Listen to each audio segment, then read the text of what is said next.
Hello everyone. A few days ago I got a notification on Spectrum.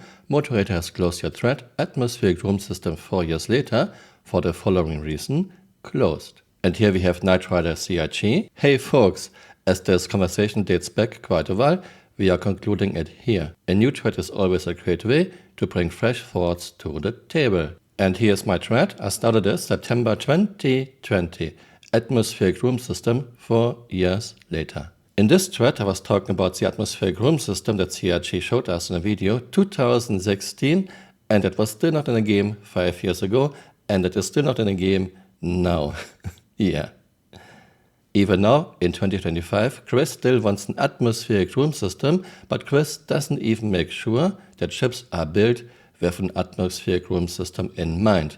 Not even new chips. With a very few exceptions, for example, Corsair is built well for an atmospheric room system. But in most ships, you would have to depressurize a huge part of a ship just for one person to go into EVA or come back from space. In ships like High Sea, there's not even a door, an airlock between elevator and ship. The reason for this video is not about CIG closed my thread. Spectrum is their turf, they can do whatever they want, and I don't mind. This was an old thread, September 2020. There were not exactly many new comments. The reason for this video is that Chris replied twice. This is not about, hey, I'm so important, Chris replied to me twice. No, no, I am not important. I have a very small YouTube channel. It's about what Chris wrote. Keep in mind, this was September 2020, more than 5 years ago. The room system has been in the game for quite a while and fully works, including equalization of gaseous atmosphere between room volumes, including dissipation into the global room, aka open space vacuum. Well, right now, more than 5 years later, you can still be in space without a helmet, open the ramp of your ship, and you are totally fine inside your ship. I would like to point out that Cutlass Black doesn't have an air shield. So I'm not so sure if what Chris wrote is accurate. Maybe it's in a game, kinda, half-baked. But again, if you want this, Chris, why don't you take care that ships are built with an atmospheric room system in mind, at least newer ships? By the way, link to this thread is in my first pinned comment below. Now comes the fun part. Remember, this is what Chris wrote more than 5 years ago. And sorry, this is a lot of text. I'm using text-to-speech now for Chris' part. A ballistic round passes through the ship's shield, which scrubs off some of its kinetic energy, but not enough, as the round's velocity was high as was its mass, as it was an armor-piercing round. It manages to penetrate the armor and strikes an internal component, say a power relay node, something else we are working on as part of the pipe system refactor. The power node takes damage, giving it a chance to misfire while in use. A few minutes later the node does misfire, blowing its fuse and resulting in it catching fire. The crew of the ship doesn't realize a fire has broken out in one of the side corridors, as they are busily concentrating on fighting the ships attacking them. The fire starts to spread along flammable surfaces, and as the fire starts to engulf other components, they also catch fire. Sounds good, right? Tracing every bullet. The problem is, this cannot be done in Star Citizen. War Thunder does something similar, but War Thunder has much smaller maps, less players, usually 32, much less volume of fire. Most tank guns in War Thunder are firing like once every 10 seconds. Tanks are often stationary in War Thunder, especially when firing. However, even War Thunder struggles with hit registration when players are using fast-firing guns like Gatlings. And here's Chris, more than 5 years ago, who thinks he can trace every bullet to see what a bullet exactly hits inside a ship with this massive volume of fire we have in Star Citizen. By the way, we don't have power nodes in the game 5 years later. We have fuses, but fuses are absolutely lowest possible effort and make no sense. In January 2025 we got a first iteration of server meshing, but it didn't fix the problems with interaction delays and dosings. We still have massive interaction layers and dosings, even dosings of players and NPCs moving at player and NPC speeds. And here we have Chris, who wants to trace every bullet and check exactly what a bullet hits inside a ship. I would like tracing every bullet very much, but don't think it's possible with internet technology. In a game with fast-moving ships with hundreds of players on one server shard and with a very high volume of fire. I replied and have to admit, back in September 2020, I wasn't exactly very nice. My reply is rather harsh. I don't know why, maybe because it's the same old. Chris, it's just the same old. I didn't even want to reply, but here we go. We are working on it. We know how frustrating it feels. We have this already in game, but tag X is missing. Chris continuing describing in detail how the system is supposed to work. One fine day. I don't even want that much detail in a damage model. I'm perfectly fine with a damage model room system that looks fine at first glance. In 8 years, this was back in September 2020, CIG has not even achieved that. Lots of basic mechanics are still missing, and what we have is amateurish at best. Again, I apologize, I shouldn't have written amateurish. I don't know why I was so harsh back then. But yeah, even now, 5 years later, we are still missing core mechanics. So I was not wrong in what I wrote.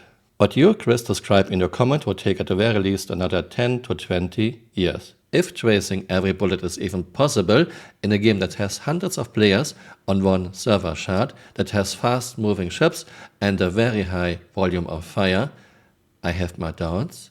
That is a problem, ignoring the basics, using amateurish mechanic placeholders. Again, I apologize for using the word amateurish, this wasn't very nice of me. Talking about how grand the game will be, but we will never be able to deliver so much detail, which we don't need, make it believable at first glance done. I will surely check again in 1, 2, 3, 4, 5 years, and I'm sure we will hear the same excuses. Well, it's now more than 5 years later, we still don't have tracing every bullet in the game. And to my surprise, Chris replied, reminder September 2020, I can promise you the gameplay I described, tracing every bullet is not a pipe dream, nor will it take 10 to 20 years to deliver. Well, Chris, you have 5 more years. I wish you good luck. I described systems we either have working or are working on. We've even shown early versions of some of this, like Fire on Inside Star Citizen. I can't promise you exactly what quarter will come together, but once the new roadmap web work is done, you will be able to see the team's progress to achieving what I describe in real time. Thank you for your support and passion over the years. I hope this extra insight was helpful. Well, since February 2022 we don't have a roadmap anymore. CIG called us roadmap watchers and removed it altogether. The only thing we have left is a release view for the very next patch and a progress tracker that does not track progress at all. Only thing we can see in the progress tracker is someone was supposed to work on something for a certain amount of time, but we don't know if this person actually worked on this something and how far the progress is. The progress tracker is a perfect gaslighting term. This is not progress tracker, this is just, we want to do this. Maybe we have time for it, maybe not. Yeah, and you cannot see how far along a project is. I don't know what I should make of this. I still don't think Star Assassin is a scam, but it's surely managed very poorly by people who have no business managing such a very huge and very ambitious project. Does Chris really think he can trace every bullet, checks exactly what a bullet hits inside a ship, for example a power node, something we still don't have 5 years later, and then see if this thing catches fire? In a game where ships are moving quite fast, that still has massive interaction delays and things, even now 5 years later? Or is Chris just BSing? I don't know. I really don't know. At any rate, there will be a video 5 years from now. Chris said this doesn't take 10 to 20 years to deliver. Chris, you have 4 years and 11 months to deliver. Thanks for watching and see you next time. Bye. Auf Wiedersehen! Ignore this one, this is my stationary prospector. I also would like to show you again those crazy things we have in the game. There was no cut, this is real footage. I could see a flicker firing from top left, and next split second she was behind my egress. If CIG cannot fix those massive things, even things of players moving at player speeds, this game is dead. Server meshing has been working pretty much flawlessly at scale for the past 9 months. Yeah, I'm saying this a lot in my videos. We have two things of players moving at player speeds. Look at this. Flicker is moving left and right. Almost looks like she fell off the bed, but no, she is still on the bed. CIG cannot even deal with players moving at player speed. Do you think wise?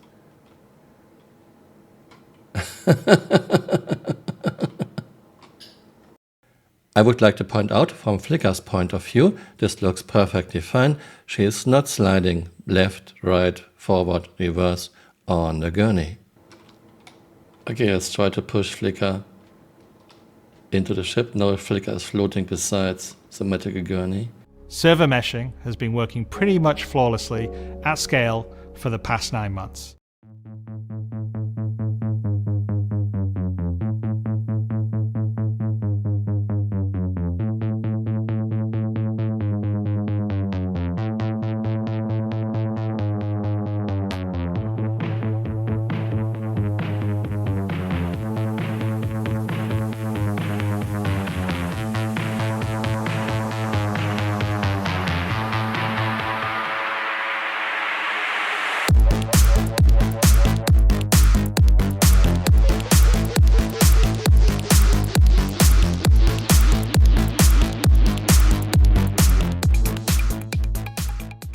Server meshing has been working pretty much flawlessly at scale for the past 9 months. Hey, you're still here. You might want to join me on Twitter or on Blue Sky.